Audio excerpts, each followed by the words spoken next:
예전에 TV에서 보니까 모슬렘 그 이슬람교를 믿는 사람들 그 사람들 중에 이제 우리나라로 유학을 온 학생들이 있는 거예요. 이제 얘네들이 어떻게 하냐면 이제 밥을 먹으러 가는데 아주 독실한 애들인가 봐요.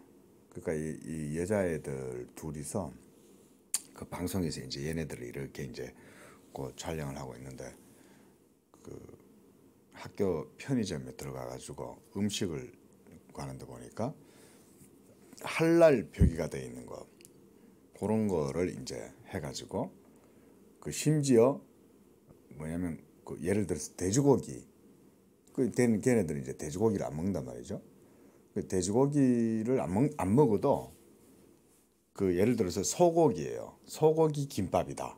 그러면 그 소고기를 조리를 했는 게 돼지고기를 조리했는 그런 조리 기구에서 그 소고기를 조리했다. 이러면 그것도 못 먹는 거예요.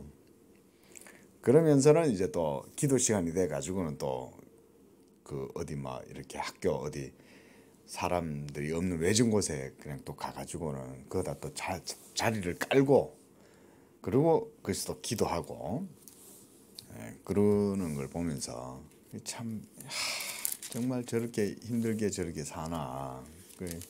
여자애들도 곧 지금 한참 그 꽃다운 나이 아닙니까? 그러니까 막 근데 이렇게 머리에 이제 그 수건을 뒤집어 쓰고는 뭐 또 그것뿐이겠어요. 규례가 음식의 규례라든가 생활의 규례뿐만 아니라 갖가지 우리가 모르는 규례들이 또 많이 있을 거라고요.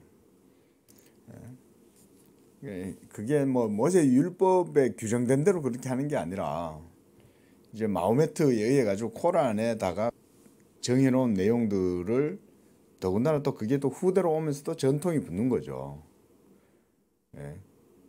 우리가 어떤 하나의 규칙을 정하면 100% 완벽한 규칙이라는 건 세우기가 어렵잖아요. 그러니까 우리도 그 헌법 같은 것도 보면은 판례라는 게 또 존재하지 않습니까? 그 어떤 하나의 큰 규칙이 있으면 그 큰 규칙에 따라서 또 작은 세세한 디테일한 것들을 그럼 어떻게 적용할 거냐 이런 문제가 또 생기거든요. 법칙이라는 거는. 그러면 또 거기에 따라서 그게 또 각각의 또 실생활에 따라서 또 이렇게 여러 규례가들이 생기고 그러다 보면 그것이 이제 뭐냐면 소위 장로의 유전이라고 그러는 거예요. 그게 전통이라는 게 생기는 거죠. 그러니까 이스라엘 그러니까 모슬렘이 아닌 이스라엘 사람들도 630여 가지가 넘는 그런 또 규례들이 소규례들이 또 생겨나는 거예요. 제가 정확하게 그 이제 전문적인 용어가 생각이 안 나는데 우리의 법도 그렇지 않습니까? 법전이 있고 판례가 있고 이렇게 하면 또 그게 또 다 또 다르거든요. 그러니까 어떻게 그 하나의 규칙을 모든 생활과 삶에 적용을 하면 뭐 못하죠 사실은. 그 우리가 이제 이런 이제 레위기서 같은 거 이런 거 속을 이제 들여다 보면은 참 하나님께서 작은 거 하나까지도 이렇게 하라고 이렇게 얘기해 놓으시는데 기본적으로 그런 어떤 그 이슬람 교에서 따르는 그런 어떤 율법 이런 개념하고는 다릅니다. 여기에서는 그들이 하나님을 섬길 때는 그 하나님 섬김에 대한 어떤 율법을 자기들이 그 자의적으로 정해놓은 거예요. 물론 율법의 그 기본적인 것들을 차용을 해가 와가지고 그렇게 하는 것이긴 하지만 율법의 증거, 율법의 의미를 모르죠. 그게 예수 그리스도를 증거하는 것이다. 이런 개념이 그들 속에는 없다고 봅니다. 다만 그냥 신을 섬길 때 그런 어떤 율법적인 규례, 제의, 형식들, 제의적인 그런 것들을 세워서 그런 규례를 따라서 신을 섬기는 것. 그런 의미에서 이제 계율이라고 할 수가 있겠죠. 계율. 이런 계율을 세워가지고는 그렇게 하는 것이고 지금 우리가 보고 있는 이런 모든 이제 하나님의 그 명하신 제사 의식들은 모두가 그리스도 예수를 보여주는 거다. 우리가 항상 이렇게 봐야 됩니다. 그리고 무엇보다 중요한 게 예수 그리스도께서 바로 이런 율법에 매여 있는 우리들을 자유하게 하신다. 또 이걸 또 보여주는 거죠. 이런 율법의 촘촘한 규례들을 제가 말씀드렸듯이 그런 이슬람 사람들도 그렇게까지 그러고 살고 있는데 하나님이 명하신 것도 아니잖아요. 그게 하나님이 명하신 게 아니라 다 그 마호메트 그 한 사람 때문에 다들 지금 그 고생들을 하고 있는 거죠. 그러면 어떻게 하나님이 그런 의미들을 우리가 볼 수 있냐. 한번 5장에도 보면 1절에 저주하는 소리를 듣고서 그랬습니다. 이런 거 다 죄책이에요. 그 다음 2절에 부정한 것들, 부정한 들짐승이나 사체, 부정한 가축의 사체, 곤충의 사체 이런 것을 만지면 이런 것도 이 죄가 되는 거예요. 근데 부지중이라고 할지라도 그 몸이 더러워져서 허물이 있어요. 이거 어떻게 부지중에 했는 건데 모르고 했잖아요. 근데 그거를 갖다가 어떻게 만지는 거예요. 우리 여도 있다 보면 죽은 여기 이제 벌레들 사체들이 있거든요. 얘네들이 그냥 어디 가다가 이제 수명이 다 돼가지고 죽든지 약을 뿌려갖고 죽든지 그럼 여기 나둥그러져 있는 거죠. 그거 못 만지는 거죠. 그거 만지면 이제 안 되니까. 근데 그런 게 어떻게 뭐 우리가 그럴 수 있잖아요. 자다가 이제 침대에도 벌레가 떨어져서 죽을 수도 있잖아요. 그럼 자다가 만졌어요. 그럼 뭐예요? 그것도 죄가 되는 거죠. 부정해지는 거죠. 부정. 3절에 부지 중에 어떤 사람이 부정에 닿았는데 부정이 어떤 부정이든지 그것을 깨닫을 때는 또 허물이 있을 것이다. 4절에 입술로 맹세하여 그 맹세도 말도 함부로 못하는 거죠. 너 내가 가만 안 둬 두고 봐. 뭐 이런 식으로 이제 맹세하는 거잖아요. 내가 가만 안 둘 거야. 예를 들어서 내가 어떻게 할 거다. 맹세도 허물이 되고. 그러면 어떻게 해야 되냐? 5절에 이 중에 허물이 있을 때 그 어느 것 하나라도 있으면 아무 일이라도 잘못했다고 자복을 해야 된다. 죄가 있음을 고백해야 된다 이 말인 거죠. 그리고 6절에 그 잘못으로 하나님께 그 죄에 대한 제사를 속죄제를 드려야 되는 거예요. 그러려면 암컷 어린 양 또 염소를 하나님께 바쳐야 되는 거죠. 자, 이렇게까지 하나님 앞에서 저는 이스라엘 사람들조차도 이렇게 하기가 쉽지 않았을 것이라 생각을 합니다. 예를 들어서 성전 근처에서 사는 사람들은 뭐 열심히 있는 사람들이 그렇게 했을 수 있겠지만 저 멀리 제사 드리러 오기 어려운 사람들은 사실 어렵죠. 그러니까 이제 1년에 한번 올라와 가지고는 다들 이제 그러는 거죠. 그런 죄를 갖다가 거기다가 씻고 이제 이러는 거죠. 7절에 만일 그의 힘이 어린 양을 바치는데 미치지 못하면 이런 것은 하나님의 배려죠. 돈이 없는 거예요. 그러니까 여기서 포인트는 뭡니까? 그 죄를 놔두지 말라는 거죠. 하나님이. 돈이 없으면 그러나 그 죄에 준하는 다른 것이라도 드려서 반드시 그 죄는 제거해라 이 말씀이잖아요. 그러니까 경제적인 그런 여력이 안 되는 사람들은 이제 이렇게라도 해라는 거죠. 그래서 산비둘기나 집비둘기 이것을 가지고라도 해라 그러는 거죠. 그러니까 여기에서는 싼 걸로 해라 이런 말이 아니라 반드시 그 죄를 제거해야 된다. 이런 의미로 우리가 보면 되겠죠. 그래서 속죄제물을 삼고 하나는 번제물로 삼아라. 자, 그래서 이제 두 마리를 쓰라는 거죠. 속죄제물과 번제물로 이렇게. 그다음 9절에 그 속죄제물의 피는 제단 곁에 뿌리고 그 남은 피는 제단 밑에 뿌리라. 이것이 속죄제요. 그 다음에 것은 번제로 드려라. 제사장이 그의 잘못을 위해 속죄한즉 그가 사함을 받으리라. 자, 죄사함에 대한 문제를 얘기하고 있습니다. 자, 13절도 마찬가지죠. 13절에서도 이와 같이 속죄하고 또 소제물을 또 하나님께 드리라 그랬습니다. 그다음 14절에서 19절까지는 이제 속건제에 대한 내용입니다.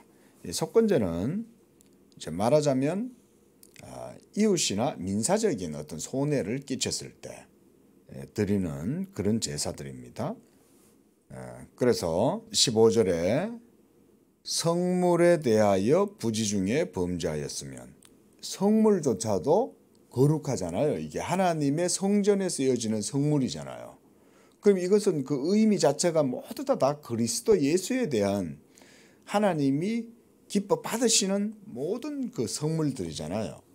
말하자면 여기 쓰이는 우리가 이런 것도 우리가 뭐 율법적인 의미로 보지는 않지만 우리가 어떤 덕스러운 차원에서 신앙의 건덕을 위해서 우리 이런 게 하나님 말씀을 전하는, 말하자면 이게 이제 마이크도 우리가 이게 하나님께 예배드리고 하나님의 말씀을 전하는 데 사용되는 기구지 않습니까? 그러면 우리가 이 교회에서 여러분들 지금 앉아서 예배드리는 의자지 않습니까? 이런 것도 그래 따지면 이 우리가 뭐 여기에다 뭐 이런 의미를, 성스럽다 이런 의미를 붙이지는 않지만, 그러나 이거 함부로 다루진 않죠. 이거는 우리 신앙의 양심 때문에 그러는 거죠. 율법의 규정이 그렇게 되어 있는 건 아니지만 우리의 마음에 이건 하나님 말씀 전하는 건데 그래도 참 우리가 좋은 걸 쓰고 그렇게 하지 않냐. 그거는 이제 그런 의미에서 하는 것이지만, 구약의 성막에서 쓰여지는 제사에서 사용되는 기구들이나 이런 것들은 그 자체가 다 율법적으로 그리스도를 보여주는 상징적 의미가 거기에 부여되어 있기 때문에 이런 마이크하고는 다르죠. 우리 교회에서 쓰는 이런, 우리가 뭐 성구사다 이러면서 성구 이런 말을 쓰긴 하지만 율법적 의미에서 우리가 그거를 성구라고 말하지는 않잖아요. 그게 신앙의 덕을 위해서. 뭐 여기도 우리가 건우가 설교단 위에 올라와가지고 막 장난치고 놀긴 해요.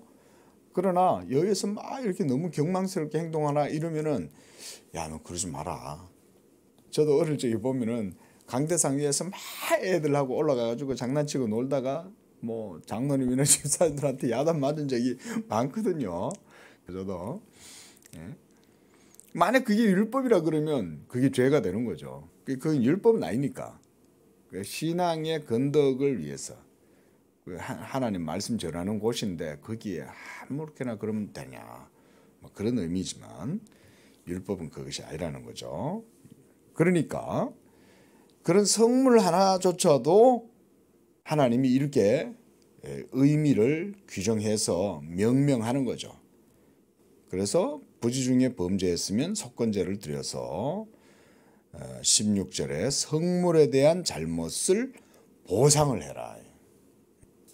이런 것들이 이제 민사적인 측면이죠. 이거 이제 하나님께 대한 말하자면 보상이잖아요. 그 다음 17절에 여호와의 계명 중 하나를 부지 중에 범하여도 허물이라 벌을 당할 것이다. 그렇게 함으로써 18절 하반절 그가 부지 중에 범죄한 허물을 위하여 속죄한 즉 그가 사함을 받으리라. 이는 속건제니 그가 여호와 앞에 참으로 잘못을 저질렀음이니라. 보세요. 여호와 앞에 그가 참으로 잘못을 저질렀다 그러잖아요. 아니 뭐 이래 하다가 이 마이크 이거 뭐 우리야 율법이 아니니까 우리는 마음대로 할 수 있지만 구약 시대 때는 그게 그렇게 안 되는 거예요. 그게 함부로가 안 되는 거예요. 그게. 6장 2절에 누구든지 여호와께 신실하지 못하여 범죄하되 그 이웃이 맡긴 물건이나 전당물을 속이거나 도둑질하거나 착취하고도 그 사실을 부인하거나 남이 잃은 물건을 줍고 이것도 뭐 죄가 있죠, 그죠? 이거 우리나라도 보면은 왜 습득물을 이렇게 이제 경찰에 신고를 안 하고 자기가 가진다 이러면 이게 무슨 죄 이름이 있는데 제가 모르겠네. 하여간 그런 것도 죄가 되는 겁니다. 그러니까 왜냐하면 그건 자기 소유가 아니잖아요. 그리고 잃은 사람한테 돌려줘야 되는데 그거를 유실물을 자기가 그냥 취하는 거. 그래서 3절에 이 모든 일 중에 하나라도 행하여 범죄하면 그러죠. 그러면 그것도 하나님 앞에 죄가 되니까 이런 죄를 범하였고 이것은 이제 배상을 해줘야 돼요. 그래서 5절에 보면 그의 거짓 맹세한 모든 물건을 돌려보내되 그 본래 물건에 또 5분의 1을 더해서 이건 이제 배상이죠. 그렇게 해서 그 죄가 드러나는 날에 임자에게 줄 것이다. 7절에 이는 여호와 앞에서 그를 위해 속죄한즉 그의 허물이 사함을 받을 것이다. 이렇게 해서 죄의 허물을 사하는 것 전부 다 죄에 대한 문제죠, 그죠? 결국은 그러니까 이거 다 그리스도께서 우리의 죄를 위한 하나님 앞에 우리를 위한 민사적인 측면과 또 사법적인 측면 이 모든 것들을 다 그리스도가 그의 속죄를 하는 거예요. 그래서 우리가 신학에서도 그리스도의 이런 속죄라고 하는 측면을 그렇게 다룹니다. 다 예수님의 죽으심에 대해서. 자, 그다음 번제에 대한 내용입니다. 그다음 14절부터는 소제를 드리는 규례입니다. 그리고 24절에 또 속죄제를 드리는 그런 내용들이고요. 그래서 27절을 보면 그 고기에 접촉하는 자는 거룩할 것이고 그 피가 그의 어떤 옷에든지 묻었으면 묻은 그것을 거룩한 곳에서 빨 것이요. 거룩한 피잖아요. 이게 하나님께 드려지는 제사의 피인데 이 피는 하나님이 받으시는 거룩한 피지 않습니까? 그러니까 그 피가 어디 튄 거예요. 튀어가지고 어떤 옷에 묻었어요. 그러면 그 작은 한 방울이 튄 거 아닙니까? 얼마나 작습니까 그게? 내 눈에 봐도 이 빨갛게 보이는 거죠. 크지도 않고 우리가 한 방울이라고 그래도 아주 적은 방울일 수 있지 않습니까? 근데 그렇게 작은 피조차도 하나님은 함부로 하지 말라는 거죠. 왜냐? 그 피의 의미가 중요하기 때문에 그런 거죠. 그만큼 율법이 예수 그리스도를 보여주고 그래서 예수 그리스도의 그 작은 피라도 그것이 그리스도의 피를 보여주는 한에서는 아주 하나님이 그것을 굉장히 중요하게 여기는 거죠. 그 다음 29절에 제사장인 남자는 모두 그것을 먹을지니 그것은 지극히 거룩하니라.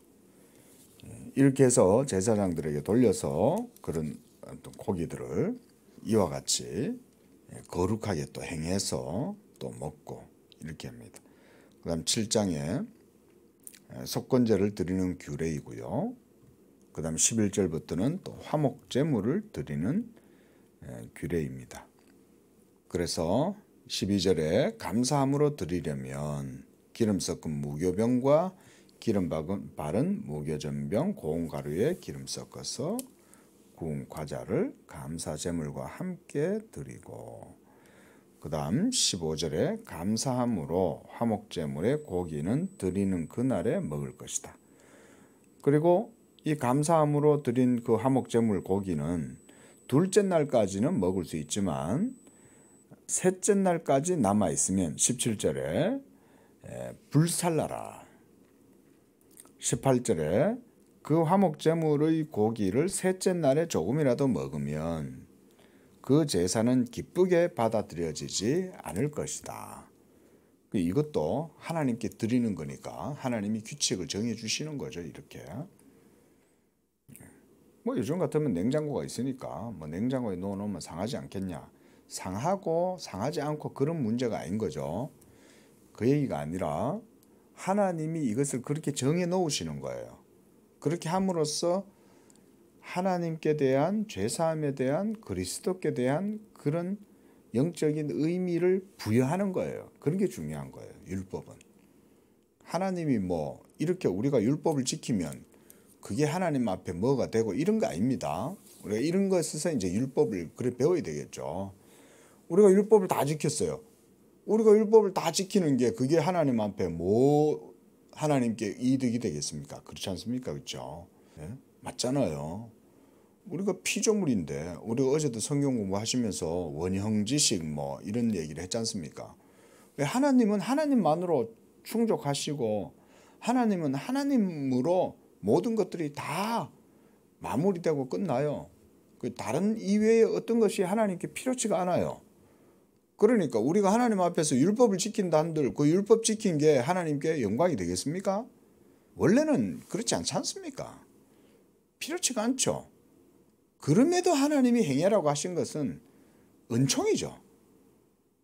그 은총이니까 그걸 행하라고 그러고, 그걸 행하면 내가 또 받아줄게 이 말씀이잖아요. 내가 그걸 의미 있게 생각해 이 말은 받아준다는 거 아닙니까? 예를 들어서 우리 건우가 막 어떤 동네 친구들하고 잠깐 뭐 소꿉놀이 하면서 막 이렇게 하면 그게 어른들이 눈에는 그게 아무것도 아니잖아요. 얘들아 가자 그러면 다 그냥 내버려두고 가는 것임에도 불구하고 아이들이 그거를 의미 있게 가지고 논단 말이죠. 예, 너는 엄마, 너는 나는 남편, 너는 아들 이러면서 자기들끼리 소꿉놀이를 하면서 막 이렇게 놀아요. 그러면서 가다가 이제 제가 옆에 있으면 저한테도 예를 들어서 아 이거 할아버지 드세요 이러면서 저한테 가져와가지고 이걸 장난하듯이 막 이렇게 준다. 그러면 저도 그거 어떻게 하겠습니까? 아 그래 이러면서 이제 같이 맛받아 주는 거죠. 아 그래 이러면서 내가 또 받아가지고는 그걸 또 먹는 척 하는 거죠. 아 그래 맛있게 잘 먹었다 고마워 이러면서. 그런 거지. 사실은 율법이라는 게 그런 거죠. 하나님 앞에는. 그럼에도 불구하고 하나님께서 이것을 귀하게 여기시는 것은 다 우리가 어제도 그런 말씀 드렸지 않습니까? 하나님이 하나님께로부터 나오고 하나님으로 말미암고 하나님께로 돌아갑니다. 이 모든 율법도 우리가 하나님이 그렇게 자기 자신에게 의미가 있게 하고 그렇게 해서 하나님 그분 자신에게 우리가 영광을 돌릴 수 있는 수단으로 만들어 주시는 거잖아요. 이렇게. 그렇게 생각을 하시면 됩니다. 예. 그러니까 이런 규례들을 촘촘하게 하나하나 다 만들어 주신 것도 실제로 본질적이고 실체적으로 이래서가 아닌 거죠. 이렇게 꼼꼼하게 함으로써 우리의 죄를 깨닫고 그리고 하나님의 거룩하심을 깨닫고 그 하나님의 의로우심에 합당하게 제사를 드리고 하나님을 그렇게 섬겨라 그 말이잖아요. 우리가 출애굽기 37장에서 40장까지 할 때도 그 말씀 드렸지만 율법을 꼼꼼하게 명하시고 그래서 그걸 정밀하고 세밀하게 하나님 앞에 지켜서 여호와의 명령하신 대로 그 하나님께 제사 지내고 율법을 지키는 것은 우리의 믿음도 그만큼 중요하다는 것을 보여준다는 거죠. 그래서 예수 믿는 우리의 믿음도 율법대로 믿어야 된다는 게 아니라 그 말이 아닙니다. 그렇죠? 그게 아니라 우리의 믿음 자체가 모두가 다 하나님의 말씀에 부합되는 거고 그래서 우리는 그냥 믿는 거지만 우리의 그 믿음은 모두가 진리로 말미암는 믿음이다. 제가 이런 강조를 많이 드렸어요. 그래서 제가 그걸 다시 한번 봐라. 이제 그랬습니다. 그게 바로 모세가 여호와께서 명하신 대로 행하였더라. 그게 그렇게 중요하다는 거죠. 우리한테도. 왜냐하면 우리의 믿음도 다 하나님의 말씀을 따라서 믿는 거기 때문에 그런 거죠. 이렇게 해서 이제 화목제물 이런 것들도 26절에 보면 너희가 사는 모든 곳에 새나 짐승의 피나 무슨 피든지 먹지 말라. 이런 것도 이제 피에 대한 규례잖아요. 그래서 무슨 피든지 먹는 사람이 있으면 그 사람은 다 자기 백성 중에서 끊어지리라. 이거 이제 율법의 의미를 모르면 그러니까 제가 예전에 전도사 때 사역했던 그 교회 선생님처럼 순댓국도 못 먹고 선짓국도 못 먹고 그러는 거예요. 아니 그러면 뭐 순대만 못 먹습니까? 선짓국만 못 먹겠습니까? 못 먹을 게 얼마나 많습니까? 그런 거 다른 건 또 왜 먹냐 이거죠. 그래 따지면 율법을 지키려면 다 지켜야지. 맞잖아요. 예? 아니 선짓국만 못 먹습니까? 순대도 못 먹고 그럼 순대만 못 먹냐 이거죠. 피가 들었는 거는 모든 걸 다 못 먹는 거지. 그런 게 아니다는 거죠. 자, 34절에 내가 이스라엘 자손의 화목제물 중에서 흔든 가슴 든 뒷다리를 가져다가 제사장 아론과 그의 자손에게 주었나니 이는 이스라엘 자손에게서 받을 영원한 소득이니라. 또 화목제물 중에서도 이렇게 제사장들은 제사 제물을 그들에게 주어서 소득으로 삼게 하는 거죠. 자, 이렇게 해서 이것조차도 의미가 있습니다. 이렇게 그냥 너들 이거 먹고 살아라 이런 정도 의미가 아니죠. 자, 그래서 35절에 보면 화목제물 중에 아론에게 돌릴 것과 그의 아들들에게 돌릴 것이니 그들을 세워 여호와의 제사장 직분을 행하게 한 날 곧 그들에게 기름 부은 날에 여호와께서 명령하사 이스라엘 자손 중에 그들에게 돌리게 하신 것이라 대대로 영원히 받을 소득이니라. 이렇게 하면서 38절 보십시오. 하반절에 시내산에서 이같이 모세에게 명령하셨더라. 사실 지금 보는 거는 출애굽기에 있는 내용들을 또 세부적으로 이렇게 이제 레위기에서는 보여주는 거다. 그랬습니다. 자, 기도하겠습니다. 거룩하신 하나님 아버지, 이렇게 우리에게 하나님의 언약의 말씀을 또 주시고 먼저는 구약의 이스라엘 백성들에게 이와 같이 율법의 규례를 따라서 하나님 섬김의 도를 보이고 거룩하신 하나님 앞에서 그 죄의 문제들을 어떻게 할 것인지를 또 이렇게 말씀해 주심으로써 그들이 하나님을 섬김에 부족함이 없도록 이렇게 해주셨습니다. 그러나 우리에게는 이제 예수 그리스도를 통하여 하나님께서 모든 이런 율법의 의를 예수로 말미암아 다 이루게 하시고 이제 십자가로 그 모든 율법을 성취하게 하심으로 이제 우리에게는 예수 믿음으로 이 모든 은혜가 임하게 하셨습니다. 하나님이여, 이 한 주간도 우리 성도들이 그 예수 그리스도를 믿는 믿음 가운데 하나님의 의를 누리게 하시고 우리의 모든 죄도 예수 그리스도 십자가에서 다 깨끗하게 해주시고 그래서 믿음으로 하나님께 영광을 돌리고 하나님의 은혜 안에서 복된 삶을 살아가는 그런 삶이 되게 도와주시옵소서. 예수님의 이름으로 기도합니다. 아멘.